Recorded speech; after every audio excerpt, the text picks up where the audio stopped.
আসসালামু আলাইকুম। আমি ডাক্তার সারা আলম, একজন শিশু নিউরোলজিস্ট এবং শিশু বিশেষজ্ঞ। আমার রোগী আনিস, 7 মাস বয়স।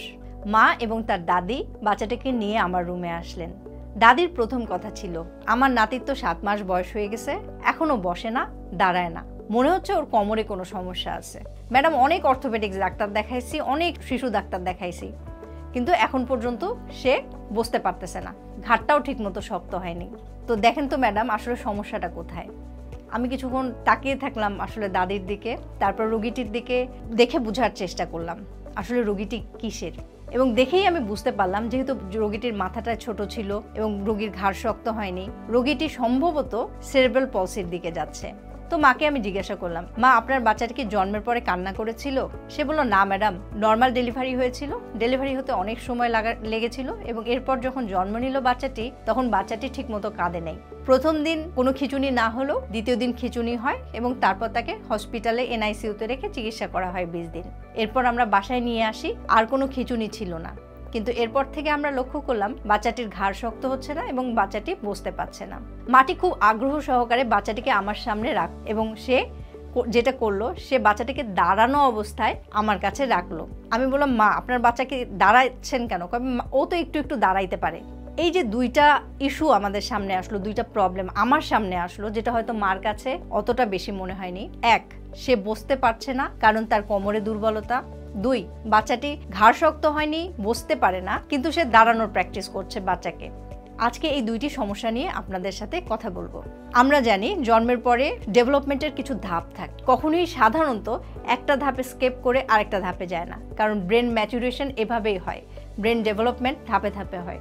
মোটর যদি বলি আমরা, অর্থাৎ আমাদের হাঁটা চলা বসার যে ডেভেলপমেন্টটা আছে, সেটা সবার আগে আসে আমাদের ঘাড় শক্ত হওয়া, যেটা আসে সাধারণত 3 থেকে 5 মাসের মধ্যে।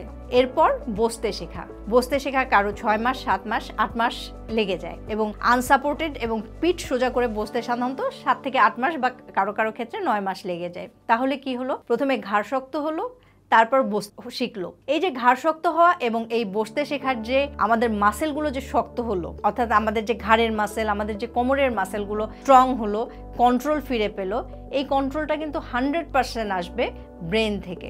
কখনোই কোনো অবস্থাতেই এটা কোনো বাচ্চার ডেভেলপমেন্টের যে বসতে শেখা, এটা তার কোমরের কোনো ক্ষতি বা কোমরের কোনো হাড্ডির কোনো সমস্যার জন্য কখনোই হয় না। এটা 100% আসে এই কন্ট্রোল ব্রেন থেকে। এবং দেখা গেল আমার কাছে যে রোগীটি এসছে আনিস, তার কাছে মোটামুটি 3 থেকে 4 রকমের এক্সরে ছিল কোমরের এক্সরে, পিঠের মেরুদণ্ডের এক্সরে, যে এখানে তার কোনো সমস্যা ছিল কিনা।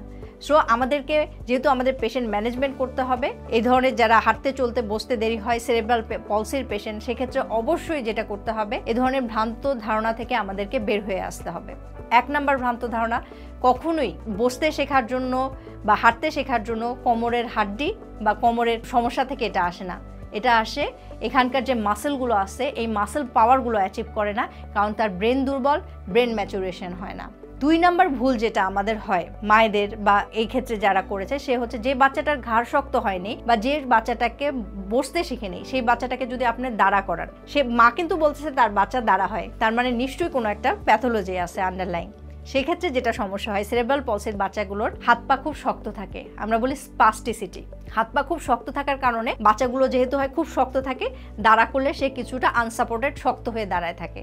তার মানে এটা নয় যে সে দাঁড়াইতে শিখে গেছে, এটাও তার একটা প্যাথোলজি। আপনি যদি এই অবস্থায় এইরকম একটা সেরেব্রাল পলসির বাচ্চা, যার ঘাড় শক্ত হয়নি, বসতে শেখেনি, একে যদি আপনি দাঁড়া করাইতে যান, তাহলে তার কি সমস্যা হতে পারে? সেক্ষেত্রে যেটা সমস্যা হবে, তার যে জয়েন্টগুলো আছে, নি জয়েন্ট, হিপ জয়েন্ট, এগুলো যেটা হবে, এগুলোতে ডিফর্মিটি দেখা দেবে। পরবর্তীতে এই পেশেন্টগুলো যখন আমরা ম্যানেজমেন্ট করে তার ঘাড় শক্ত হওয়া বা বসতে শেখা শিখবো, এবং থার্ড অপশনে যখন আমরা তার হাঁটা শেখানোর জন্য ট্রাই করব, তখন কিন্তু তার হাঁটা আসতে সমস্যা হবে, কারণ তার ডিফর্মিটিগুলো অনেক বেশি প্রমিনেন্ট হয়ে যাবে।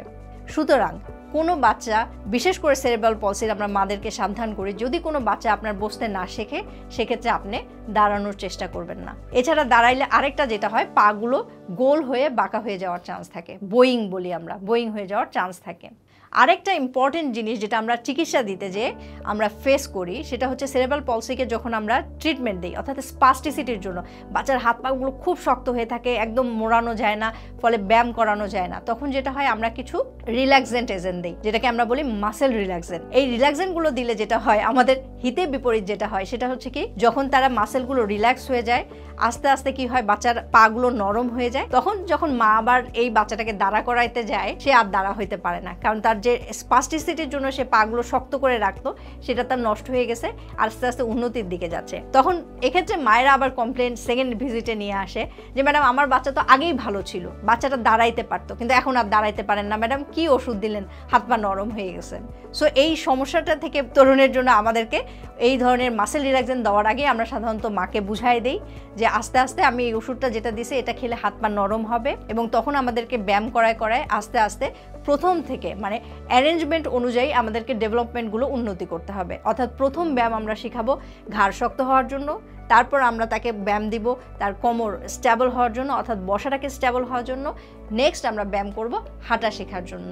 তার মানে কোনো স্টেপ বাদ দিয়ে আমরা ব্যায়াম করি আর যাই করি সেক্ষেত্রে আমাদের ক্ষতি হওয়ার চান্সটা কিন্তু অনেক বেশি চলে আসে। সুতরাং অনেকগুলো ভ্রান্ত ধারণা থেকে আমাদেরকে বের হয়ে আসতে হবে সঠিক ম্যানেজমেন্টের দিকে যেতে হলে। এক্ষেত্রে অবশ্যই আপনাদের যেটা করতে হবে একজন শিশু নিউরোলজিস্টের সাথে দেখা করতে হবে, এবং সেক্ষেত্রে এর পরবর্তীতে ধাপ অনুযায়ী তাকে কিছু থেরাপি শিখাইতে হবে, এবং দুইটার কম্বিনেশনেই বাচ্চাটার উন্নতি হবে। ভ্রান্ত ধারণা থেকে বের হয়ে যখন আপনারা সঠিক চিকিৎসা নেবেন ইনশাল্লাহ তখন উন্নতি হবে। ধন্যবাদ, ভালো থাকবেন।